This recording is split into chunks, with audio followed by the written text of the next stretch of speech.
Hey guys, welcome to another episode of Comic Book Ketchup.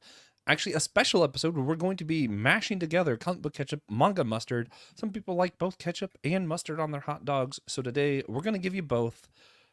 Mostly because TJ hasn't read as much comics as me, and it just seems like it would be boring for me to sit here talking about comics while he commentary.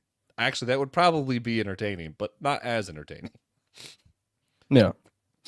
I imagine your commentary on my description of comics would mostly be that's a terrible description. Yeah, Yeah. but usually it'd help if I'd also read it. Yeah, I would. I would. So today, we're here, Comic Book Ketchup. I'm Joshua Noel. This is TJ Blackwell. If you follow the show, you know that. Since this is going live to our patrons first, we want to do a big shout out to everyone who is supporting us over on Patreon. Our other supporters are also appreciated, those on Captivate and Apple Podcasts. You guys make this show happen. I'm excited for this. I always love doing these Comic Book Ketchup, just talking about what we've been reading and geeking out on. And I have a lot of fun because my comic pools are usually a little too in the weeds isn't the right word. What am I looking for? Obscure? Niche. Yeah. Yeah. Like it's not something I could do an episode on. I can't be like, "Hey guys, for this what's new, what if we spent 30 minutes talking about G. Willow Wilson's Hunger in the Dusk?" I think TJ or whoever's just going to be like, why? And then I'll sit there talking and everybody will just stare at me. Doesn't make for a great episode. So I have to wait for Comic Book Ketchup and jump on here to talk. I don't think we have done one together before. I've done one with Will. I've done one with Christian. I think you've been on with Christian before. I don't think me and you have done a Comic Book Ketchup before. No, definitely not. Yeah. Which, for those wondering, is weird because TJ and I are like the original members. The Systematic Ecology kind of spinned off of the Whole Church podcast. It's me and TJ's podcast we've been doing for like 4 years, and we've known each other for most of his life, I think. It's been great. Most of your life, Has it been most of my life at this point? almost. It's really Let's see. close. Let's see. You were 7, Yeah.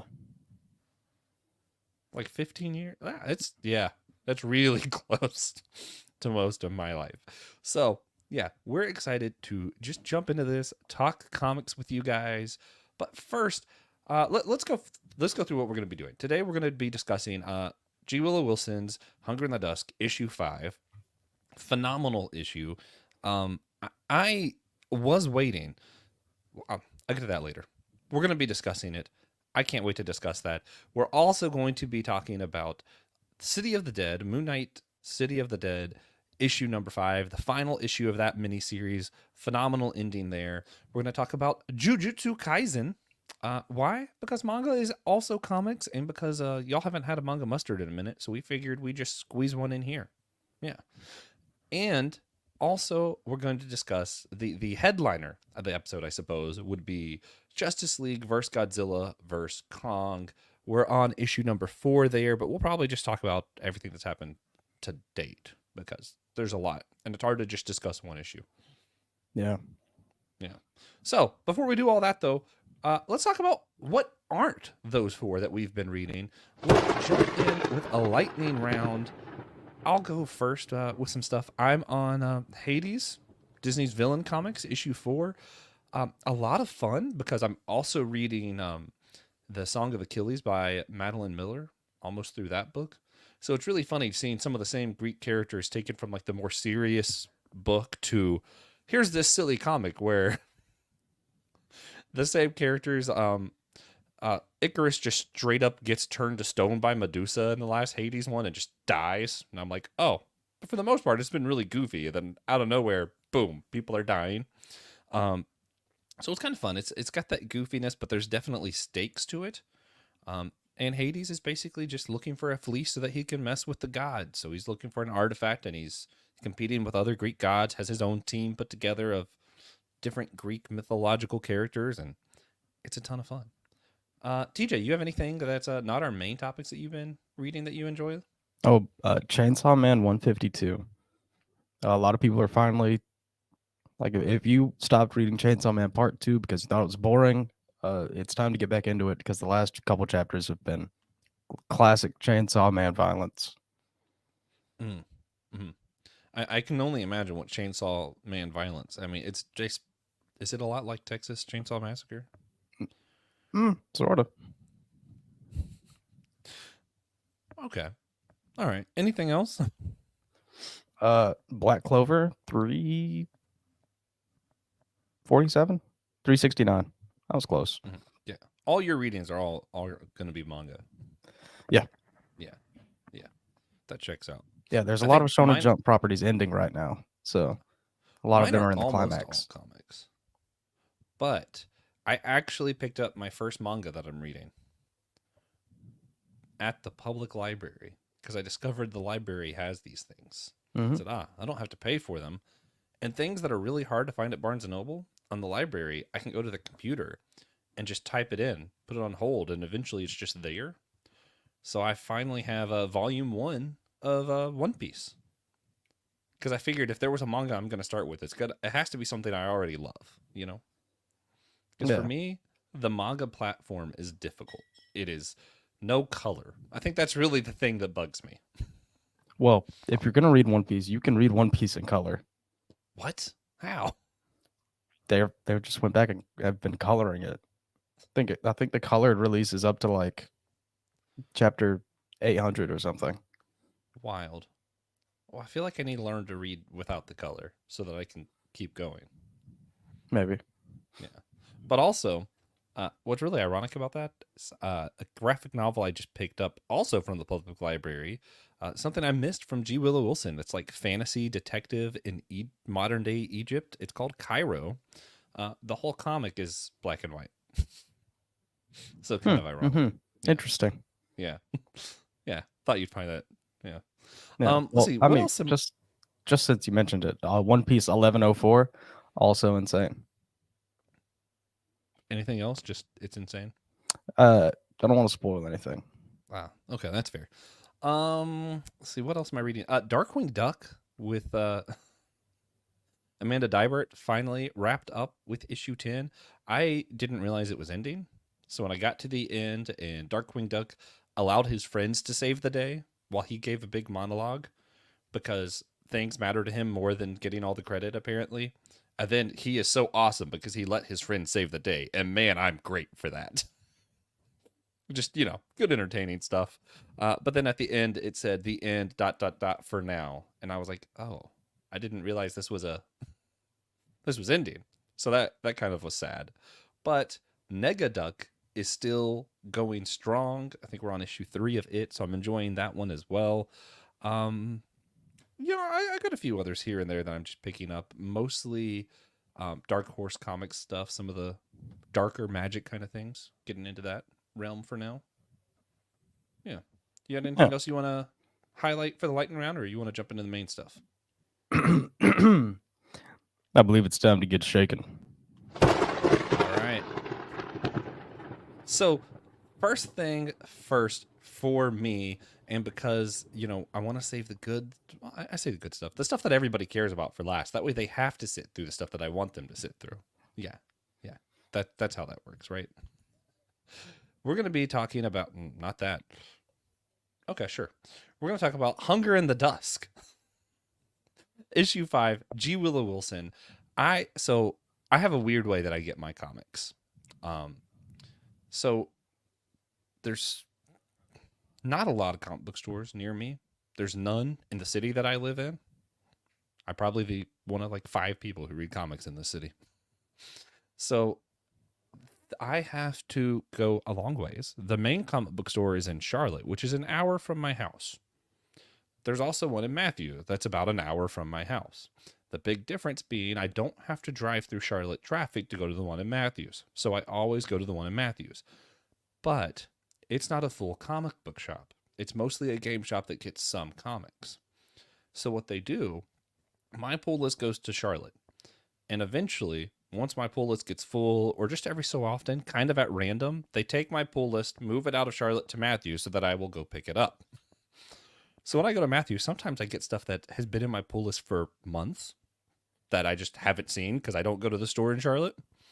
Sometimes I get stuff that just came in and went straight there. I have no idea what I'm getting when I go in there. It's never the most recent things exactly what I put on my list. because, yeah, that's just how my life works. Hunger in the Dusk. I went in hoping issue 5 was going to be there the next day. It obviously was not, because that is, if you're not a full comic book shop getting all comics, that's not one that everybody's showing up at your door waiting for.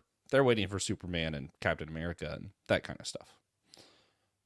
So I had to drive to Charlotte because I read an article. I was going to wait, but there was an article up that said, after issue 5, there is absolutely no question that G. Willow Wilson has made the greatest fantasy comic of all time. And I said, I'm sure that's hyperbole, but I definitely have to go read that now. I think it's fair. I hate it when an article does its job. Yeah, it sucks. I don't think it's the best of all time, mostly because Scotty Young has written some really good fantasy that I love too. I'm looking at like Twig I just finished. I love that one. But this has got to be right there with it. Like, it is some of the best fantasy I have read. I like this story almost as much as I like the story of Lord of the Rings. Obviously, the writing's not as good, but I'm like, the story is so good. So, for those who aren't up to date, we have a lot of things going on. The orcs and humans recently made a treaty because there is some other threat, the Vongol, that has been completely destroying their land, their farmlands, everything that they try to do at all has just been getting wiped off the planet because of these monster creatures that can't speak. Like, they make weird noises, but they can't speak, supposedly. So humans and orcs are learning to kind of have an appreciation for one another's cultures, all that kind of stuff. Your main character is a human who is falling in love with an orc woman. I like their romance thing. It's fun. It's whatever. I'm not Elizabeth, so I'm not, it's not the thing I care most about. But recently, I think in issue 4, the orcs are kind of pushing back because they're saying the humans have been preoccupying our lands for all this time. We made this treaty because they're supposed to be protecting us, but we're supposed to be both protecting, but we're doing most of the fighting. What are the humans actually doing that's helping us? They're just occupying our land. So they're pushing back on that, having a whole council meetings, and it's been kind of coming to a crescendo. You also have where one man has tracked one of the Vongol, trying to see where it goes back to, so they may be able to find the threat at its source, kind of deal. At the end of issue 4, he makes it to the cave and is confronted by the leader of the Vongol, who, in fact, has learned to speak human language. And of course, they have always been able to speak. They just don't speak human language because human language is dumb. So issue 5, all of the things that have been building up and slowly coming to start coming to fruition. So some of the love scene you're actually seeing happen. You're seeing there's a reason why the group of the main characters are called the Last Men Standing. And the orc lady really does not like their methods. Even though she's still kind of falling for the guy. You see the orcs finally kind of deciding what they want to do about the humans. I don't want to spoil that, but it's fascinating. And of course, all that's happening at the same time. When you think the Vongol is about to just eat this guy and tell you why humans and orcs are all evil, because it's kind of leading up to humans are bad and, we're preoccupying lands. And I know the author, she is and I don't know if she's Palestinian. I know she's Arabic. And a lot of her writing does have a lot to do with what's going on in the Middle East and why certain things are terrible. So she kind of brings that to light and things. So I'm expecting this to be humans are bad. Let's do something about it. Let's take out the humans, the Vongol. I thought the Vongol were going to end up teaming up with the orcs. Instead, we get a big monologue on how the reason that a lot of what the Mongol are doing is because, they made it across the sea. And there is a great danger on the other side of the sea that is in fact coming to this land. And they're of the belief that humans and orcs are going to make it way harder for anyone to survive. So it'd be easier to just annihilate them. And that's kind of where we're left. And I'm like, oh. And the way the Vongol have been built up and even in the art here, they have just been depicted so terrifying that it's just odd having one of them. Oh yeah, there's a great danger coming. Even the lettering, they make it, the Vongol look like just monsters. Even the way the one guy speaks, it's this would be like if when Frodo and Sam made it to the spider, I can't remember the name of the spider. You know what I'm talking about, though? Mm-hmm. Yeah. And instead of the spider trying to eat them, it stops, ties them up, and then has a big monologue about the great threat that's threatening all of Mordor. And you're like, just not at all what you expected to happen at this point in the story. Yeah. So I am really excited to see what they do next with that. I am having a blast. Beautiful art, great storytelling as always. Just a reason she's one of my favorite authors. Really challenging, just how do we know the other is really what we think they are, kind of stuff. Does that make sense? Challenging like our stereotypes and our way of thinking about people and creatures even, and what we do with the land we occupy and how we share the land. All great stuff. Good themes and a lot to think about. Yeah, I might pick that up. That sounds really good. It is. It's great. And if you love fantasy, this is like high fantasy at its best, in my opinion. Yeah. All right. We'll move on to our next one because I assume you don't have anything else to say because you haven't read this one. You're right. I have not read that one. Moon Knight and the City of the Dead. I'm not going to spend a ton of time here. This is a mini series that's been going on that they just wrapped up on. It was great. It was phenomenal. As much as I don't like that in modern day Moon Knight comics, because of the Disney show, they just they want things to be similar so that it kind of feeds into each other. So they just kind of made it, Khonshu's definitely real now. That irks me a little bit. I always had fun with never knowing what was real and what wasn't real in Mark Scepter's world. Spectre. Anyway, Christians listening, I have to be careful. But having this storyline of him following a child into the underworld because the child died at night due to other gods' followers, and Moon Knight saying, nope, he died at night. That makes him my responsibility. I'm going to go bring him back from the underworld. Finding out that he is actually some other god's avatar, which is why he was targeted in the first place. Them going through this whole story, Moon Knight reconnecting with his old love that we saw die. And the reason I really love the story is because a lot of Moon Knight stories have been not left hanging, but left wanting, because everyone dies in Moon Knight comics. His brother died, his friends die, his love interest dies, everyone dies, which is kind of what happens in Moon Knight comics.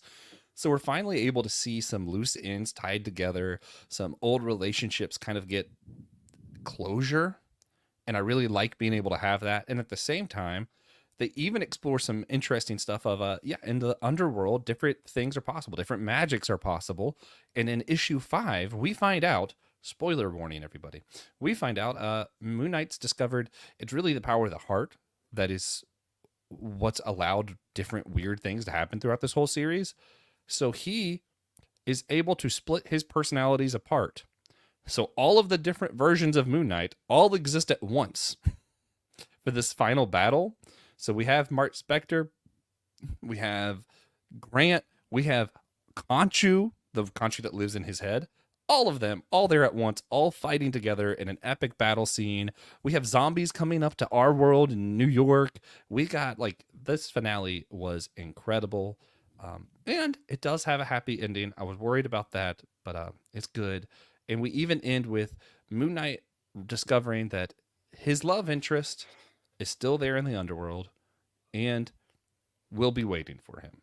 So it's one of those it sucks that she didn't come back to the earth. They don't get to live happily ever after, but at least it's there. At least we know that he won't be alone for eternity.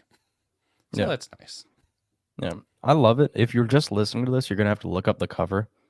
But I love it when artists have fun with their cover. And I might say some words that you don't know. Just ignore them. But there's a zombie in the bottom right corner making fun of the soy jack pointing meme. Hilarious. Wait, what's the soy jack pointing meme? That's what I said. Just ignore it. But okay. I see the zombie you're talking about.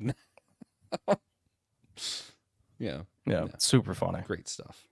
Yeah, it's a lot of fun. And I think what makes issue 5 good for me too, we find out his brother is the big bad guy of this. His brother is in the underworld and wants to really get revenge on Mark for killing him, because obviously Mark kills everybody. But what was interesting is you kind of get this theme of part of why Mark really wanted to save the kid is because the kid reminded him of his brother. but his brother didn't want to let him save the kid because his brother's blinded by revenge. So you have this like weird dichotomy there of they're both doing it for the sake of memories of each other. It's just one is filled with hate and revenge, and the other is regret, remorse, and love for his brother. And you're like, wow, Moon Knight isn't just vengeance. It turns out. Yeah, yeah. Is it Moon Knight or Batman? Well, I think they both say it. But is the Batman show, was he like, I am vengeance, I am the knight? Is that vengeance one of the things he was? Yeah. I thought vengeance was one of the things he was. All right. So that's Moon Knight, City of the Dead. If you're interested in Egyptian gods, mythologies, seeing more of who Mark Spector is, learning about his other personalities, and I don't know, maybe themes of brotherhood, revenge, justice. Justice is a big theme in this series. And love. Yeah, this is a good one. There's not a lot of comics that I'm like, yeah, I'm here for the romance story, but this one I was here for the romance. It was great. All right. Moving on. Jujutsu Kaisen. I didn't know what picture to use for this. I just used the first one I saw. All right. Well, that's page 1 of chapter 247. So that's cool. All right. Jujutsu Kaisen is in its end game right now. 247, 248, which is definitely out now as we're recording. But seeing in our climax, everyone, this is what it's been building up to. This is everyone fighting Sukuna. All of the people we've met up to this point that survived this long. And I'm gonna spoil this. If you don't want to be spoiled for this, just skip ahead a couple minutes, because I'm spoiling it all. Perfect. So 247, we're here. Kenjaku is dead, or at least we think. So that's one big bad down. And now we're just worried about Sukuna, the one who's been here from the beginning. And Sukuna, full possession of Megumi's body. Everyone that we know that we met in the Culling games is here to help. Higuruma has used his domain expansion to try and end Sukuna once and for all, because this is what we think is going to work. Because his domain expansion can allow him a sword that can just kill anything in one shot, which is awesome, and doesn't work. That's beside the point. Sukuna is the author's favorite character, so he just gets to coast through everything that should work. But we're here post Higuruma domain expansion. They confiscated a cursed tool, not Sukuna's power, and he has the Executioner's Blade. In 247, we see Higuruma trying to fight Sukuna, and it goes about as well as you would expect. Higuruma is not a longtime sorcerer. He's not a martial artist. He's a lawyer that just became a sorcerer a month ago. So meteoric growth, and Sukuna commends him because he's interesting, unlike our main character, who he despises because he's boring. And it only gets worse. What a great reason to despise someone. Yeah, oh yeah. How dare you be boring? Sukuna's extremely respectful to his opponent's powers, except for Yuji. Except our main character hates him.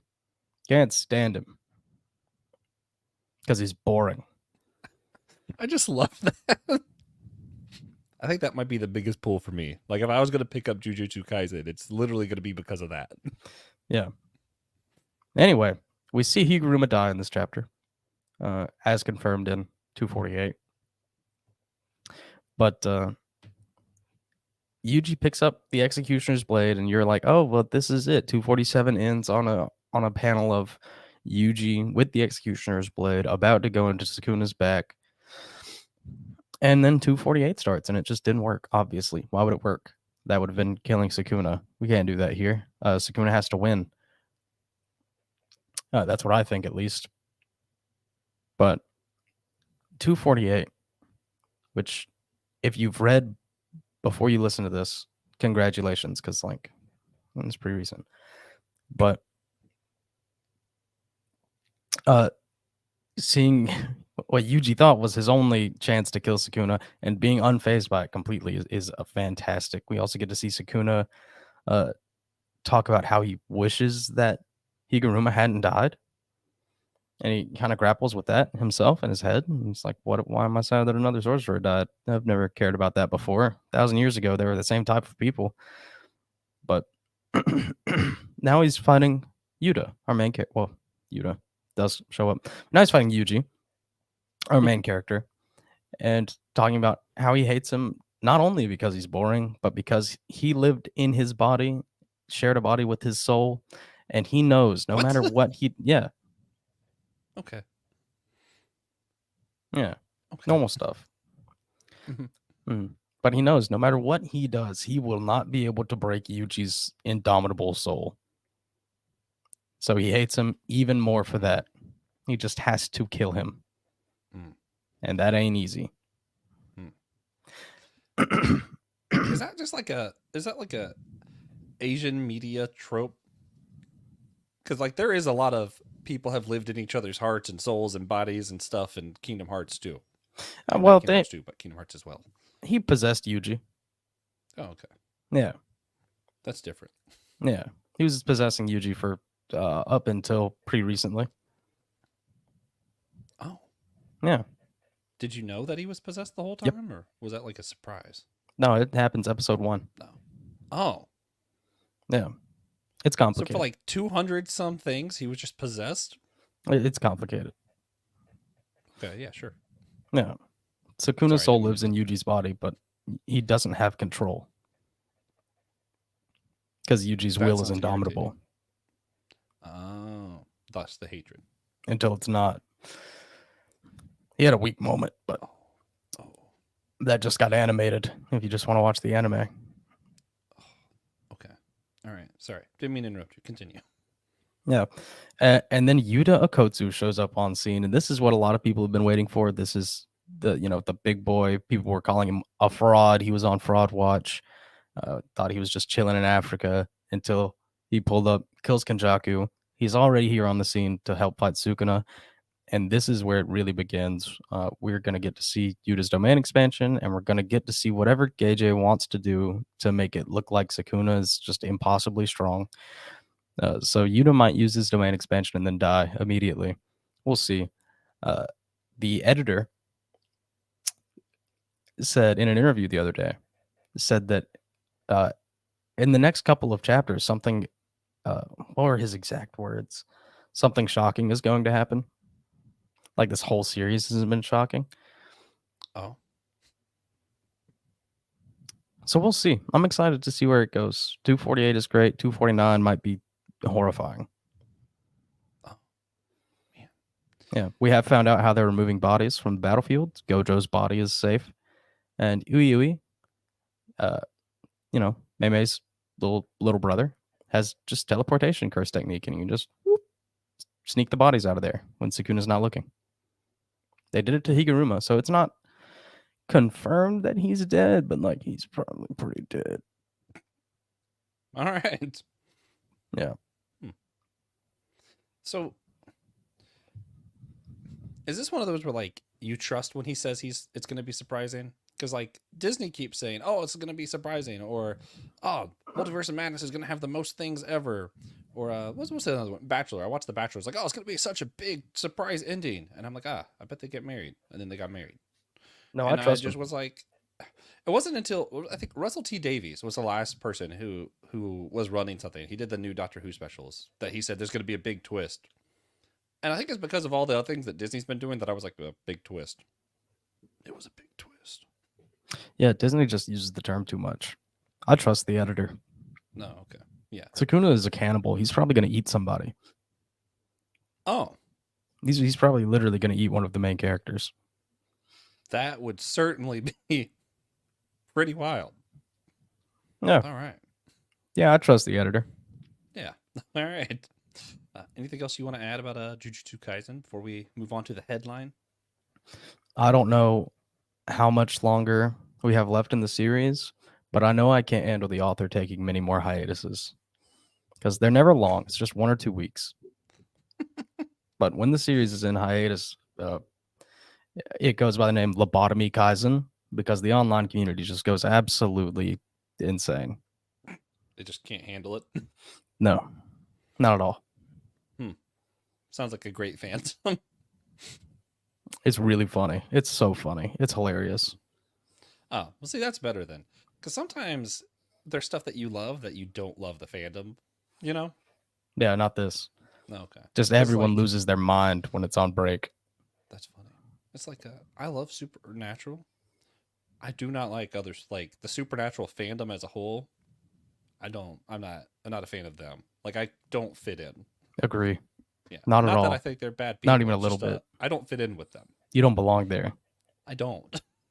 I just want to enjoy the show. But I couldn't, like, if they had like a big fan convention, I wouldn't go. Not because I don't love the show, because I do not get along with the other Supernatural fans. Yeah. Yeah, it's Yeah. rough. Yeah, it's a sad world. All right. Are you ready to move on then? Yeah. Let's talk about Justice League versus Godzilla versus Kong.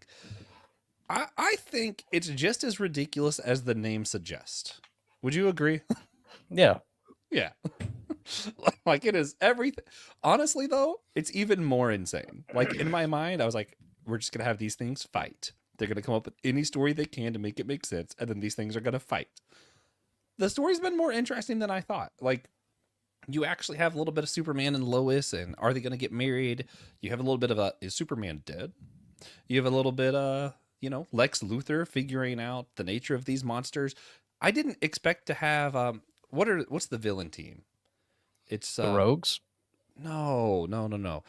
Lex, Coldman, Grog, all of them were together. Is it called the Rogues? I thought they were called something else. Like the something No, of that's doom. that's the Rogues. All right, cool. Them.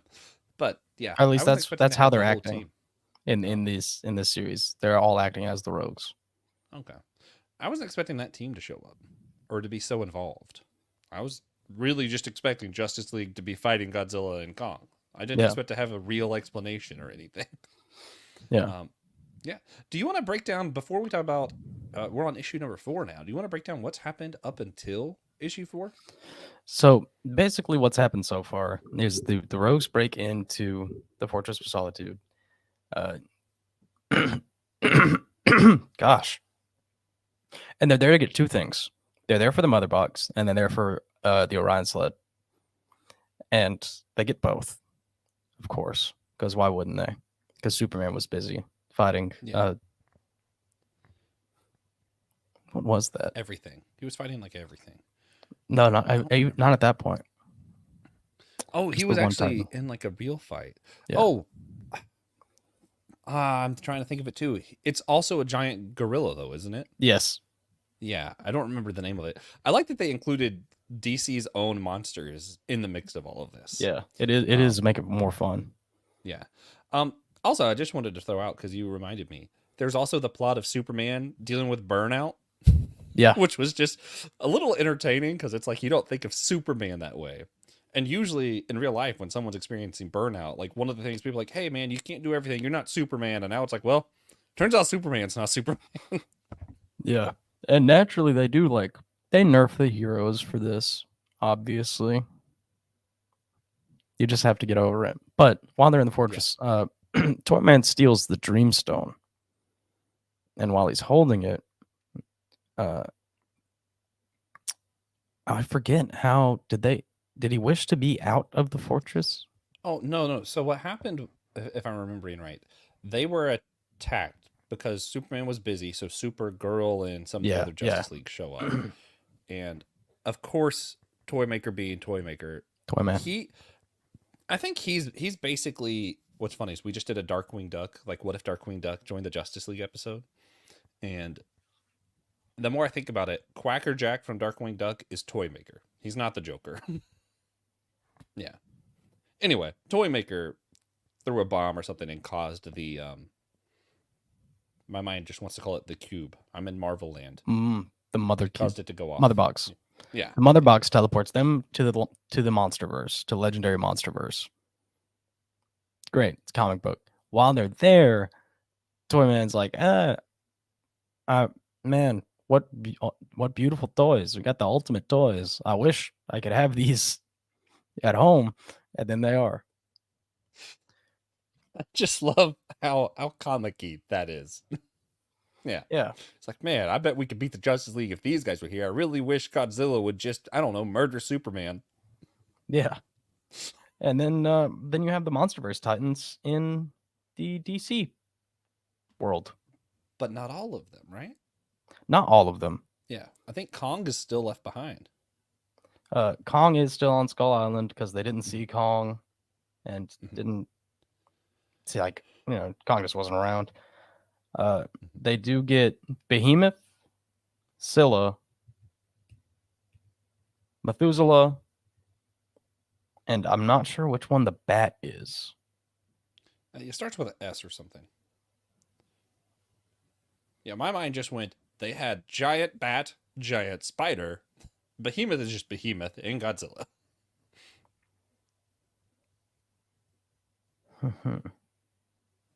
Is it Baphomet? I'm unsure. And I'm trying to look it up now. I should have looked it up when I saw it in the comic, and I was like, which one is that? But maybe I'll just find him. I got the comic right here. Yeah, Methuselah is fighting Themyscira, or Behemoth is on its way to Themyscira. One of them is Central City. Godzilla's in Metropolis. Godzilla fights Superman. Superman loses, of course. This thing. Yeah. Big I ugly don't see bat. a name. And of course, the bat thing goes to Gotham, because why wouldn't it? Yeah. That's Shinamura. Anyway. So I think we summed up 1. Now you're in 2. Right? So issue 2. Was 2. Oh, that was 2? Okay. I just remembered. Okay. No, because issue 2 is where Soup dies. No, I said that. Oh, did you? Yeah, because Shazam is stupid. Yeah, because it's Shazam's fault that Superman dies. Shazam tries to turn human because he's like, oh, when the lightning zaps, that'll get Godzilla. And of course, it does for a second. Godzilla's stunned for like a millisecond. Then you have a normal human flying through the air with giant Godzilla standing there. So Soup has to cover him up.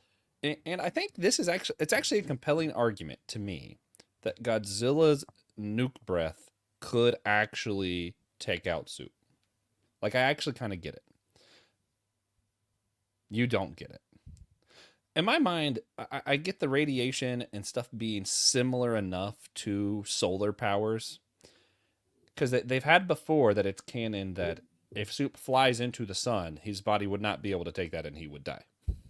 Yeah, but they've also made it canon that if Superman goes and sits in the sun for 10,000 years, he'll come back as the most powerful being in the universe. Well, he'll probably come back even stronger. That sounds like something that'll happen in this eventually. Yeah. So it's its own continuity. Superman's not as strong as Godzilla. Yeah. But anyway, yeah. Soup. According to for so far 3 comics now, I guess 2.5. It just seems as though Soup is dead. The more they try to do, they brought him to the fortitude of solitude, solitude fortress thing, Yep. Whatever it's called, the Fortress of Solitude. There we go. Fortitude of solitude. Fortitude of Soltress. Anyway, you brought him there. They have like a sun room that's supposed to recharge him. It does nothing. Yeah, it seems like Soup might just be dead for now. Of course, Lois ends up there, finds the ring, because Superman was about to propose to Lois, and is begging him to come to life. She's like, I would have said yes, please come back, all this stuff. No, she says, you better come back. You better come back. She says, you better come back, because I can't wait to wear it.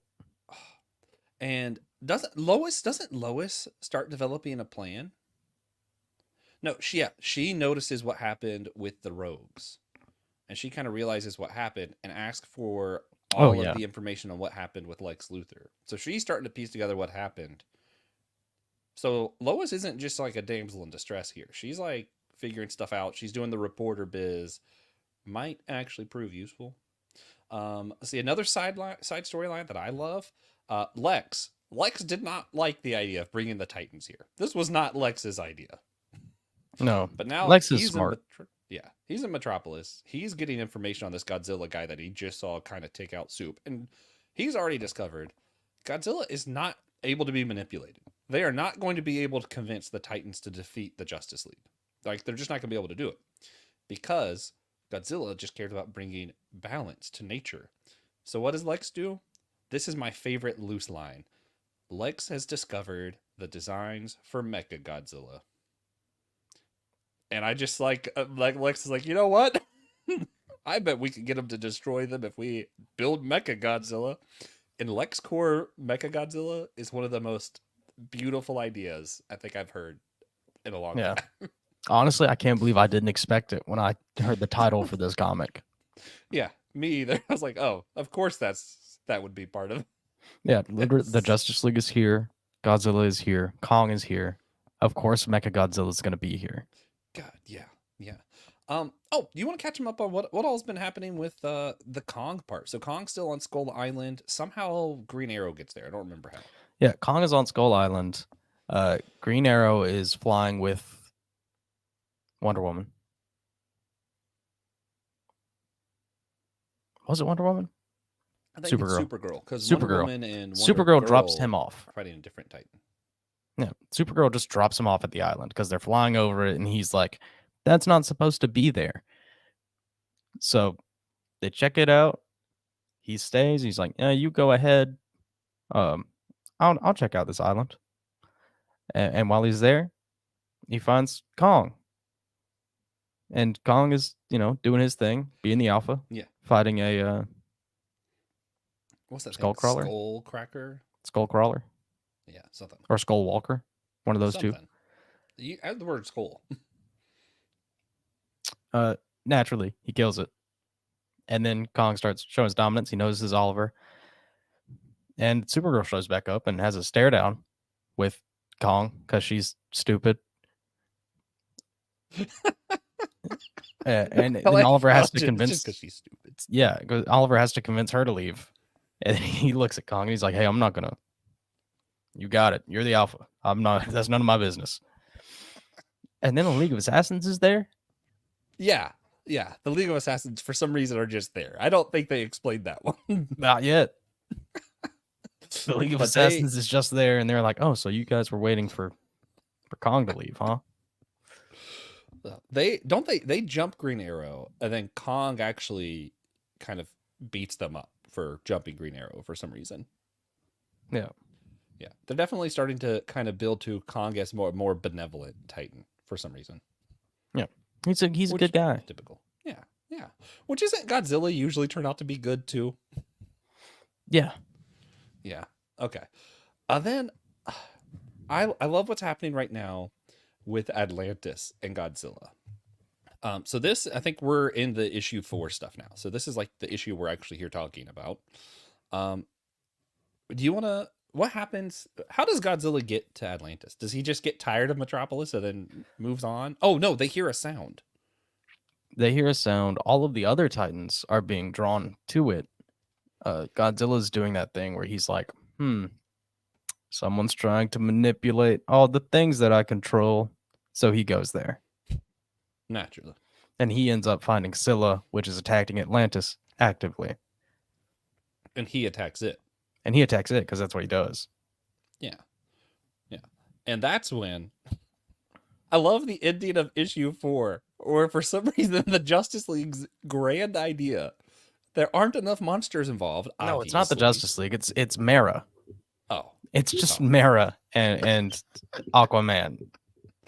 Their genius idea. There's not enough monsters. So you know what we should do? Release the Kraken. Yeah, they just released the Kraken. Scylla is here. Godzilla is here. They're like, octopus time. And they go release the Kraken. Which is funny, because the Kraken is not part of the Titan verse. That's just DC. DC was just like, let's include our own monster. The Kraken. It shows up now. Yeah. Which is great. I love it. Me too. I'm a big terrible fan. idea. Sometimes you just want big monsters fighting each other. Yeah. I think who cares Godzilla's about to eat the Kraken, though. Yeah, Godzilla is absolutely just gonna eat the Kraken. Oh god. Oh, the other one I thought was interesting, because Gorilla Grog was on Skull Rod. Island with the other villains back, when they landed on Skull Island and they had the Wish Stone and whatever Dream Stone, whatever it's called. Um, doesn't he actually communicates with Kong He and tries. thinks of Kong as like a ape god or something? What's he call him? Yeah, that's it. They land and Gong's there, and Grodd is like an ape god. We are I love kindred that too. spirits. I love that. Yeah, when they're in like they're in the Monarch facility on Skull Island, which is why they're able to see all of these Yeah. kaiju. Yeah. Now, do you have any like predictions? Do you think Grog and him are gonna reconnect, be besties? No, no, I don't. No, I don't think. I don't think Kong is gonna like having another gorilla around very much at all. Yeah. Yeah. I'm thinking that Godzilla's gonna take care of the other Titans. He's gonna eat the Kraken. And of course, while he's doing that, Lex is gonna make the Mecha Godzilla because it's Lex. I think Kong's gonna be first on the scene, and then Godzilla will show up, and then the Justice League. Yeah, I think they're gonna like find out kind of what Kong is about, and they're gonna be like, well, we need Kong out here to help us take care of these other Titans and go get him. Yeah. Because he can't really do that on his own. He can't like get off Skull Island unless he goes through the Earth, but he's technically not on MonsterVerse Earth, so I don't think he can. Yeah, that's just not a thing here. Yeah. I'm interested. How did all of Skull Island end up on the DC Universe world? Dreamstone. Just cause. Okay.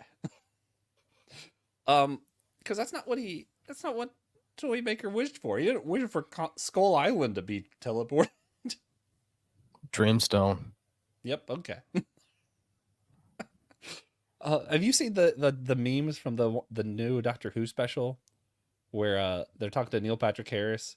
Well, what happens is Neil Patrick Harris is like guilt tripping the Doctor. The Doctor's like, "Oh no, you don't understand. This is what happened." And Neil Patrick Harris keeps going, "Well, that's all right then." And that's like the whole meme. It's just someone says something, he's like, "Oh well, that's all right then," and that's all I can think of. How does Skull Island get there? Dreamstone. Well, that's all right then. Oh man. Yeah, I'm having a lot of fun with this one. Like, it's not like a big thinking, like a big thinking one or anything. It's not deep, but it does. I think it coherently makes sense for the most part.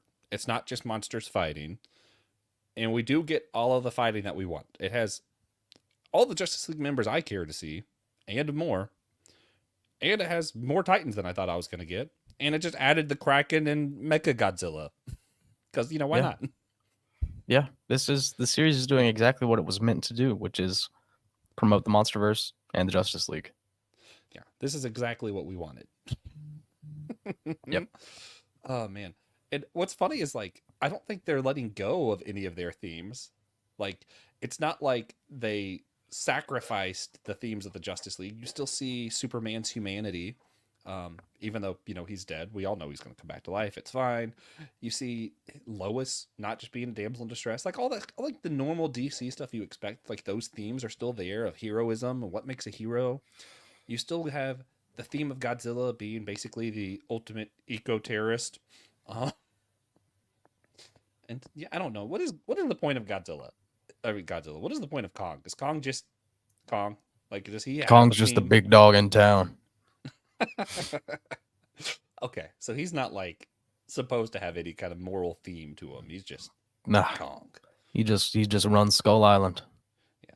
Also, I love that Green Arrow is the one on Skull Island. Yeah. Like, it's very reminiscent of like the Arrow television series. I mean, this is great. All right. Do you have anything that like stood out to you that you want to highlight or anything from this series? Or are you just fun fighting, good times?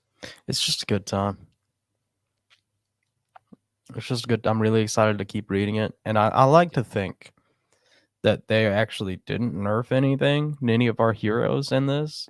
It's just MonsterVerse being like, yeah, this is how strong the Titans are. I like that. Because we all want to believe that Godzilla is just that powerful. I Yeah. do anyway. I have fun with that thought. It makes the MonsterVerse more fun. It does a lot more fun. Yeah. Yeah. And of course, this is coming out right when the DCU is kind of getting a restart and right before Godzilla X Kong. I don't think that's probably not a coincidence. Yeah, seems unlikely. Yeah. All right. If you had a pitch this to somebody, like what's the big selling point outside of just the title? Justice League versus Godzilla versus Kong. That's So the it is selling just the point. title. You don't need anything else. Oh man. I just love seeing DC's monster. Like to me, even outside of all that, the idea of just DC's monsters versus the Titan monsters, I don't even think I need the Justice League there. Like I'm happy to see Grog, the other giant gorilla in DC, the Kraken, Godzilla, Kong. Like it's fun. It's a lot of fun. I will say though, another Godzilla comic that I've been reading, it's Godzilla Here There Be Dragons. I still enjoy it more, personally. But that's just because I like pirates. Pirates and Godzilla. Ultimate team up. Yeah. All right. So then let's wrap this up because for me, it's lunchtime. TJ, of all of that we talked about today, if you had to pick one for people to go read, like the first comic manga, something, maybe not the first, but of all these, if they haven't read any of them, where should they start in your mind? If you haven't read any of these, you should read Jujutsu Kaisen. Hmm. Jujutsu I'm Kaisen gonna- is generational. That's fair. I'm going to go with Hunger in the Dusk. If you're a fantasy fan, I think it's a must read. It's only 5 issues in now. I think it's totally going to end up 15. If you want to wait for trade back, you can. I love it so much. I'm planning on getting all of the issues, then getting it again in trade back, and then hunting down G. Willow Wilson and having her sign the trade back because I love it. I love it so much. It's so good. With that, thank you, patrons, for your support and everybody else who supports the show. And if you're just on YouTube watching us, cool. Thank you guys. You guys rock. And we'll be back next month with more Comicbook Ketchup. Probably won't be me and TJ again, but it'll be somebody. They'll probably also talk about Godzilla vs. Justice League vs. Kong because it's going to keep going and it's a ton of fun. And once Mega Godzilla comes up, there's no way we could not talk about it. We have to talk about that. Yeah. All right, guys. Thank you so much for your support and for checking this out. And we'll talk to you next time. Peace.